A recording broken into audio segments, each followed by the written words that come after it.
Bonjour fidèles auditeurs et auditrices, je vous salue dans le précieux nom de notre Sauveur Jésus-Christ. J'espère que vous vous portez tous très bien et je vous invite encore aujourd'hui à passer ce temps avec moi dans la présence du Seigneur. Sans plus tarder, nous allons commencer par la prière. Père Céleste, je te remercie Seigneur Jésus-Christ, toi le Dieu de la création, toi le Maître de l'univers et de l'humanité tout entière qui me permet encore d'avoir ce temps, Seigneur, avec tous mes auditeurs et mes auditrices. Je prie, Seigneur, que tu te saisis, Seigneur, d'une âme, Père Céleste, que ta puissance se manifeste, mon Dieu, mon roi. Père, également que le Saint-Esprit se saisisse de toutes les âmes qui vont être à l'écoute de ce message, Seigneur, pour ta seule gloire, mon Dieu, mon roi. Au nom puissant de Jésus-Christ, j'ai prié. Amen. Sans plus tarder, nous allons aller dans le livre de Matthieu, chapitre 5, verset 29. Le thème de mon message aujourd'hui est intitulé « Entre dans l'éternité ». Je vais lire au nom du Seigneur. Si ton œil droit te pousse à mal agir, arrache-le et jette-le loin de toi, car il vaut mieux pour toi subir la perte d'un seul de tes membres que de voir ton corps entier jeté en enfer. Et si ta main droite te pousse à mal agir, coupe-la et jette-la loin de toi, car il vaut mieux pour toi subir la perte d'un seul de tes membres que de voir ton corps entier jeté en enfer. Amen. La parole de Dieu est claire dans ce verset que nous venons de lire, ce verset 29. Elle nous montre combien de fois nous sommes attachés, combien de fois les membres de notre corps peuvent nous pousser à ne pas entrer dans la véritable vie qui est l'éternité. Puisqu'il a écrit, si ton œil droit te pousse à mal agir, arrache-le et jette-le loin de toi.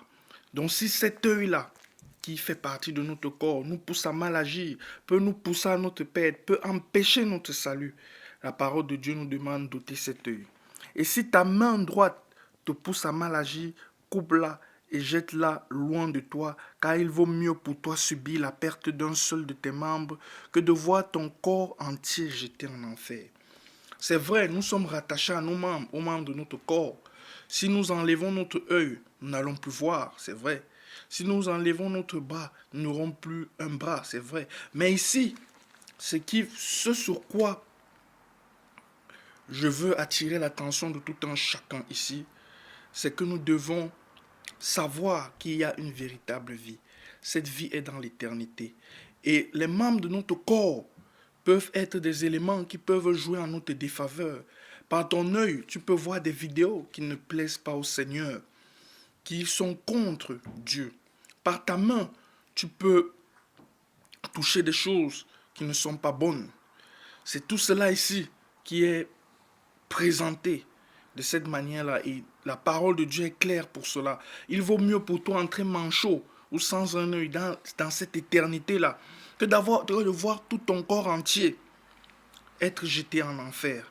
Mon frère, ma soeur, je ne t'ai pas dit donc que c'est ça qui doit aller te pousser à couper ton bras ou à enlever ton œil, non. Mais il faut que nous sachions quelque chose, nous devons faire attention. Ici, c'est un avertissement qui est donné. Tu peux avoir tous tes membres, mais les membres de ton corps doivent servir à glorifier Dieu. Ton œil doit voir les bonnes choses que Dieu apprécie. Ta main doit servir toujours à glorifier Dieu. C'est dans ce sens-là que j'aimerais interpréter ceci. Et maintenant, ce que j'aimerais vous dire, mon frère, ma soeur, tu as peut-être quelque chose dans ta vie que tu gardes, qui est dans ton cœur, qui prend même la place de Dieu. Non, mon frère, ma soeur, mets cette chose de côté. Ou ces choses, mets-les de... Ou si c'est plusieurs choses, mets toutes ces choses de côté. Parce qu'une seule chose est la véritable. Un seul Dieu est le véritable, Jésus-Christ. Pour entrer dans l'éternité, tu as besoin de Jésus-Christ, mon frère, ma soeur. Ce monde ne te promet rien. Mais la vie éternelle est une réalité. Une vie qui n'aura pas de douleur. Une vie qui n'aura pas de souffrance. Et mon message central demeure le même. Le salut de Dieu est accessible à tous et à toutes. Quelle qu'en soit la vie que tu mènes aujourd'hui, mon frère, ma soeur, ce salut ne t'est pas interdit. Tu as aussi droit à entrer dans cette éternité-là. Maintenant, ça dépend de ton état. La parole de Dieu a été claire. Ça nous a montré jusqu'à quel point rien, absolument rien, même les membres de notre corps ne doivent pas nous empêcher de rater cette éternité-là. Parce qu'elle est claire, elle dit que si tout ton corps entier est jeté au feu, elle le dit, mieux vaut pour toi entrer avec, sans un des membres de ton corps dans l'éternité, que d'avoir tous les membres de ton corps et entrer et aller périr en enfer. La parole de Dieu veut nous montrer jusqu'à quel point nous ne devons pas manquer cette éternité. Cette éternité est plus qu'important. Si nous avons tout notre corps, et si c'est pour aller périr dans les flammes de l'enfer, à quoi cela ça sert? Parce que l'enfer est réel. L'enfer est une réalité, mon frère, ma soeur. Ce monde n'est qu'une illusion. Regardons encore aujourd'hui au vu de la société, particulièrement en France où je suis. Il y a eu beaucoup de gens qui se sont suicidés suite au Covid-19. Est-ce que vous croyez un tant soit peu que ces gens pensaient peut-être qu'il y avait une éternité, qu'il y a une éternité? C'est parce que pour ces gens, tout ce qu'ils avaient dans ce monde était plus précieux que tout. C'est dans ce sens aussi que j'aimerais vous parler.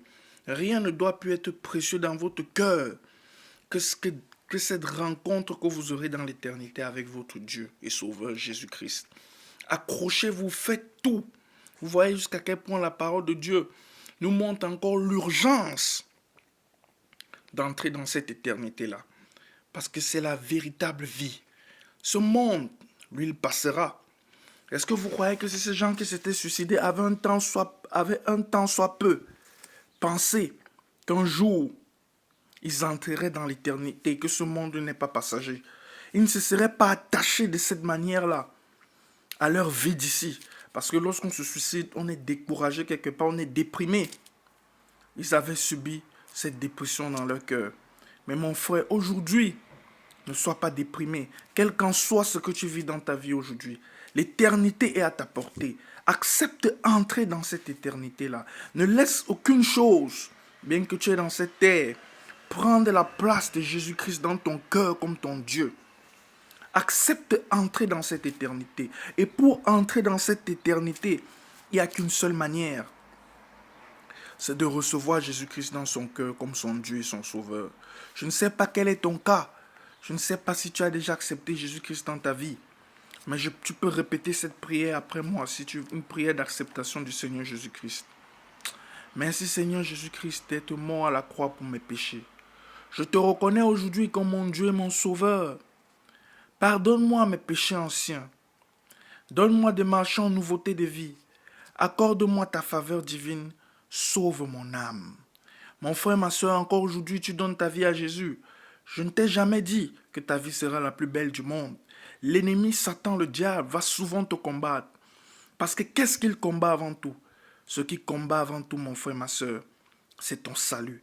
Il veut entraîner avec lui le maximum dans mon enfer. Et pour cela, il est prêt à user de tous les moyens. Mais aujourd'hui encore, mon frère, ne refuse pas cette merveilleuse éternité qui est devant tes yeux. Accepte d'entrer dans cette éternité-là. Acceptez Jésus-Christ dans ta vie. Que Dieu vous bénisse encore. Ciao.